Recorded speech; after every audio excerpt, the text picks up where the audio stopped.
So today we're going to be doing the top 10 animes you guys should watch during quarantine.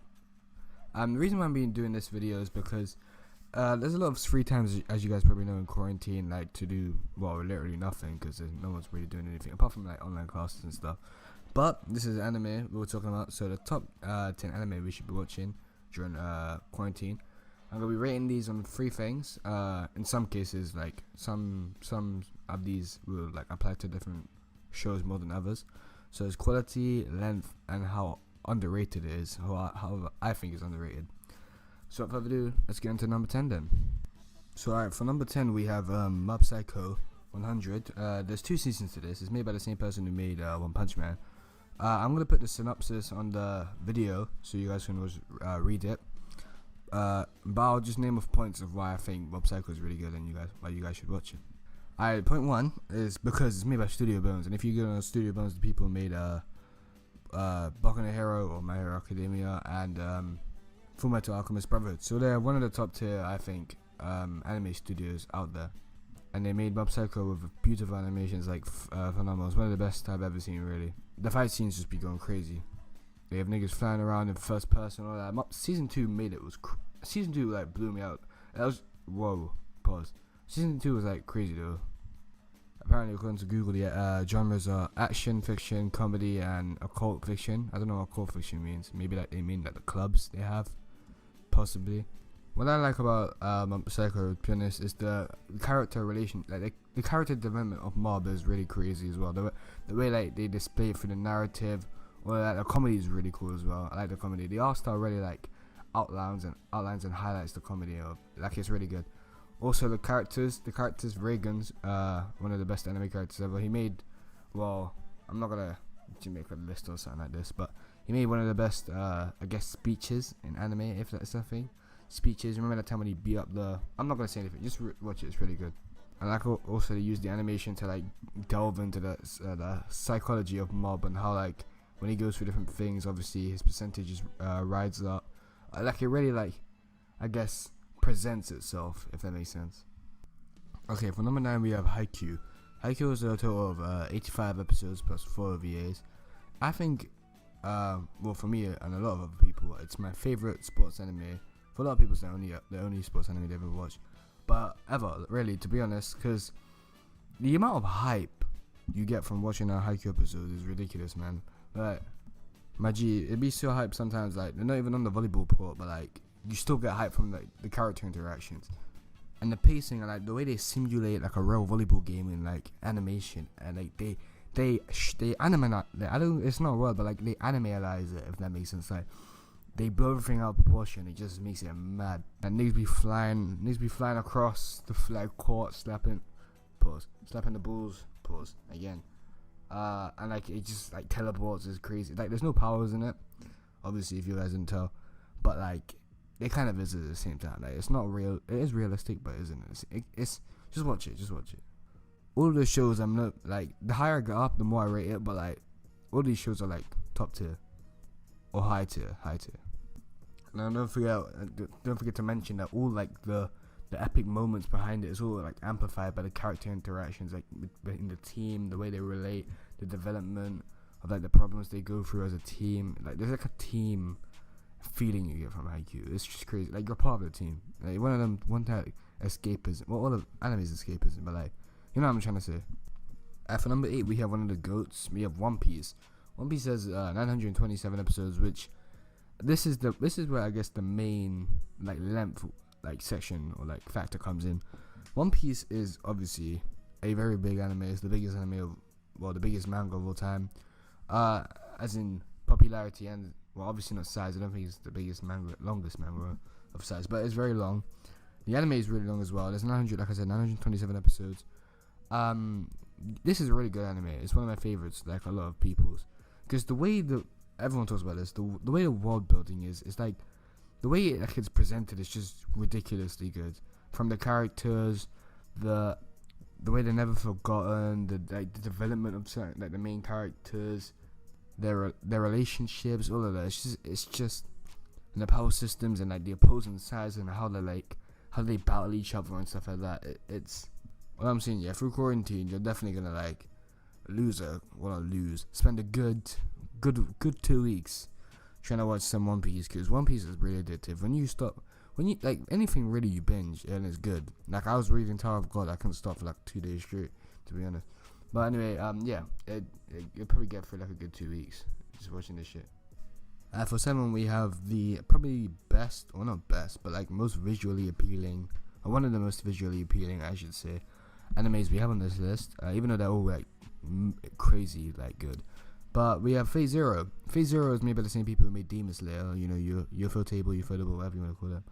Yeah. So the genre is tragedy, thriller, dark fantasy, action, fiction, contemporary fantasy. So what you're getting from there is like, it's pretty dark. Well, yeah, it's pretty dark. Yeah, it's dark. Especially that scene with the tentacle. Well, it's not what you think. But Maji, if I had to like explain, well, I'm not gonna explain, but like sum up with the reason why I like Fate Zero, it's probably to say it gets everything you like about like the average dark fantasy, action type of like, I guess, battle series. Even though it's not really, it is a battle series. Obviously, it's a battle royale series. But like, and like, I guess character, like, how do you put this? Character like conflict, and like boosts it all the way to max. Like, it does everything. It ticks every box. Like over the span of 2 seasons, it just does a really good job. I think is my favorite thing about the Phase franchise is how, it may sound a bit weird, but like, you know, obviously like you have your heroes, and like once you unveil who they are, it's interesting because like there's different references, subtle references, with like, and throughout this series, and how the other heroes interact with the heroes. Like it's weird. It's pretty weird because like, it's just weird. Alright, so for 6 we have a relatively new anime. What came out? I'm pretty sure. I don't know how the manga is, but I know this anime is new. It's made by the same people who made Attack on Titan. I'm pretty sure. Yeah, which studio or studio what? So you already know it's good, and it is really good. So the reason why I put this over Attack on Titan, like, or other different animes, is because obviously popularity. I'm trying to find shows that people would like maybe look over, if that makes sense. So Vinland Saga is definitely one of them. The genres are historical fiction and action and adventure. But nigga, I'm tripping. Anyway, yeah. If I had to describe like I did Fate, this in like one sentence or a couple sentences, or like maybe a couple words, it'd be this is probably the most human, I guess, anime I've ever watched. Cause like the amount of emotion behind every like scene, and the way the characters are built up is like nothing I've ever seen before. Like, I'm talking, we're entering top tier, like, I guess section around here. Like, everything from this bit on, like, the other shows are really good, but like, this is top tier shit. Like, these shows will, after the episode finished, like, you'll sit back and like meditate on like what you've done for your whole entire life. Magi, these literally, I'm pretty sure they retell, obviously not accurately because like it's anime, but well, somewhat accurately. But like the like, what was it? The historical events of like William the Conqueror, I think, or like the 11th century around that time, like Vikings, all of that. Well, animalized, nigga. But yeah, as a whole, I really think like Vinland Saga, even though like it like dent in the anime community, but like I guess people did really like it, obviously, because it's really good. But I think it should have like, I guess, gotten way more attention. I think it should have got around the same similar attention as Attack on Titan did when it came out. But that was like earth-shaking attention, if that makes sense, for anime back then. Anyway, for number 5, we have Made in Abyss. Now, Made in Abyss, I actually was suggested by one of my friends to watch this. He was like bugging me, we had like an argument kind of on like which is better, this show or like another show I have on this list. Actually, I think no, two spots ahead of this one. Haha, nigga. But anyway, yeah, Made in Abyss.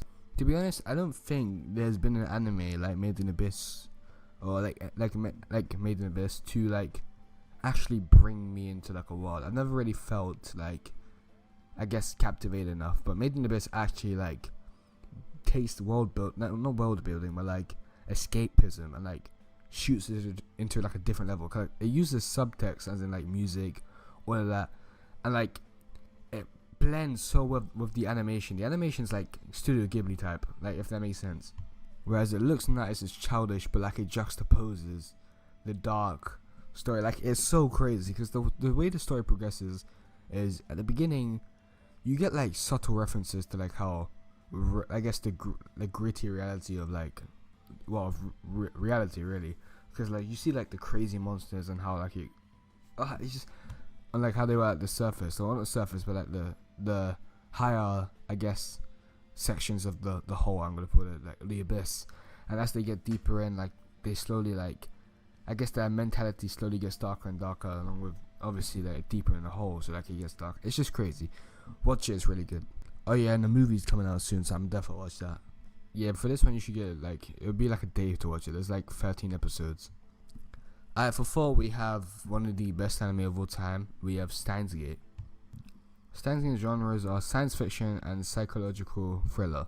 Now I don't know what I could say about Steins Gate what's already hasn't been said already, because to be honest, Steins Gate is one of them I guess series, along with obviously my favorite series, who like you can't really hate it. Like it's almost impossible to hate. If you have like I'm not trying to be rude, but if you have like a good mental state and like you understand what storytelling is, and you watch Steins Gate and say it's bad, your opinion's kind of invalidated, because it does everything right.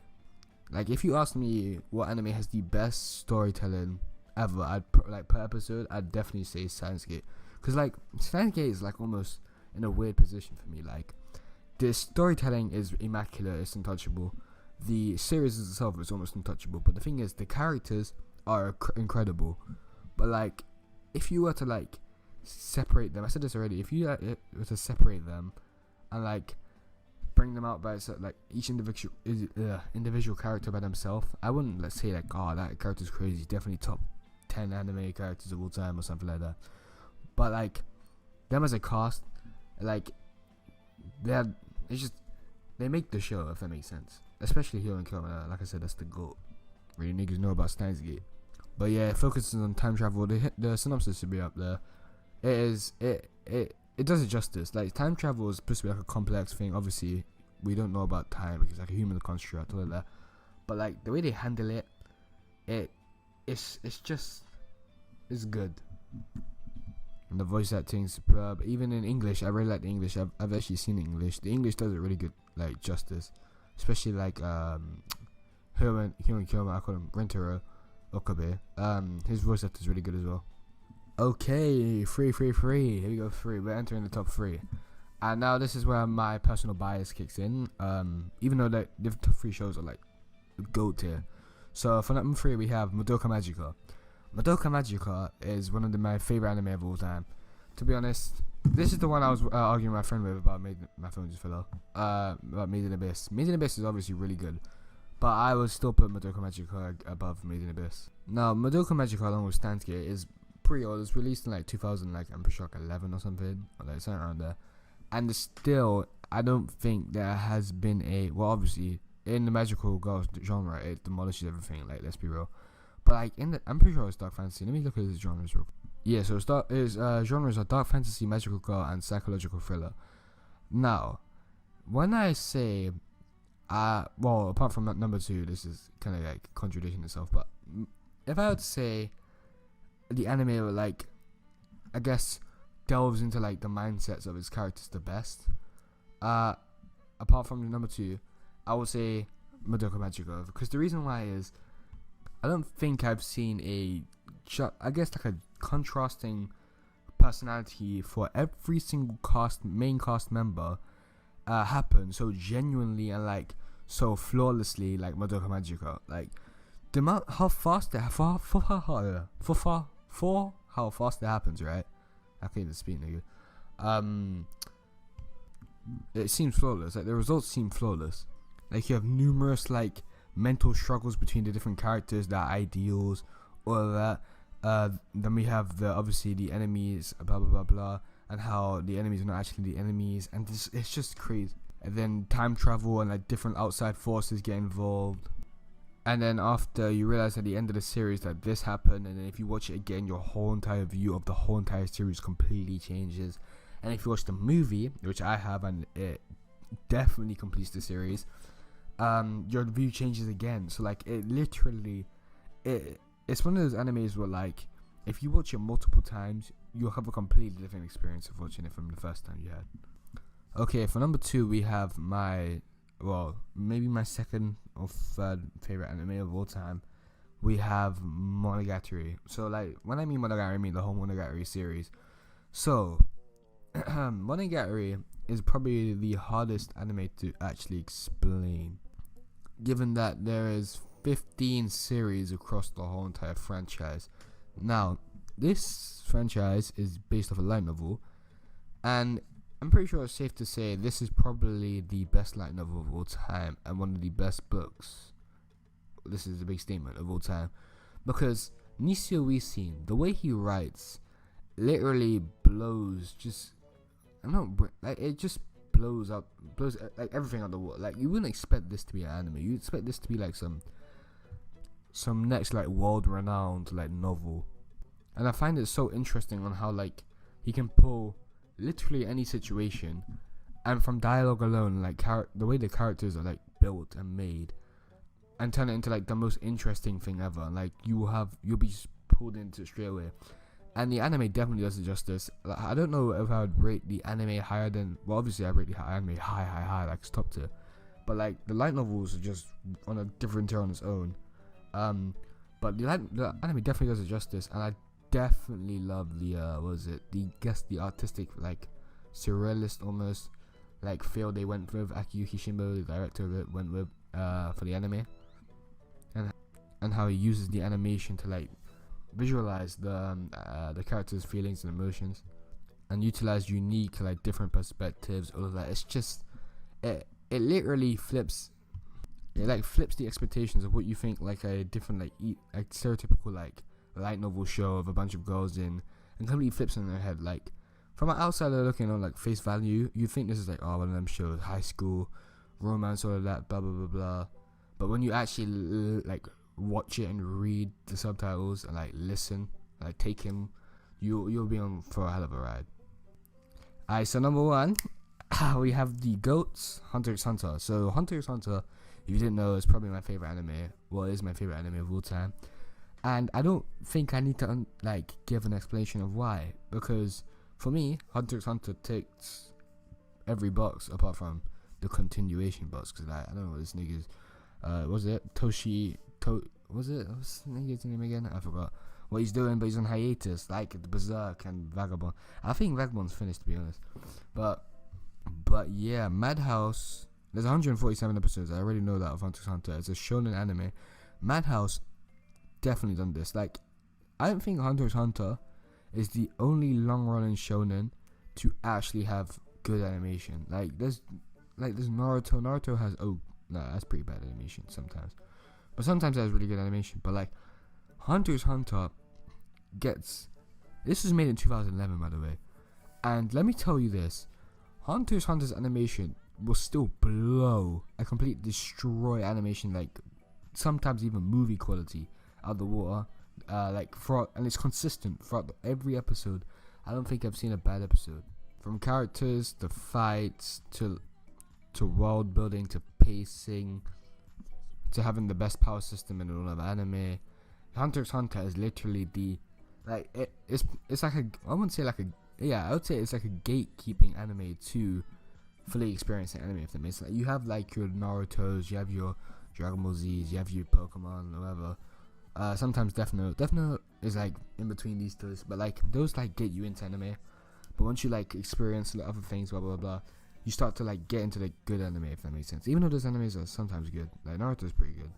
But then like Dragon Ball's Dragon Ball. Then you start to get into like really really good anime, like start to like experience the medium, if that makes sense, and like the industry.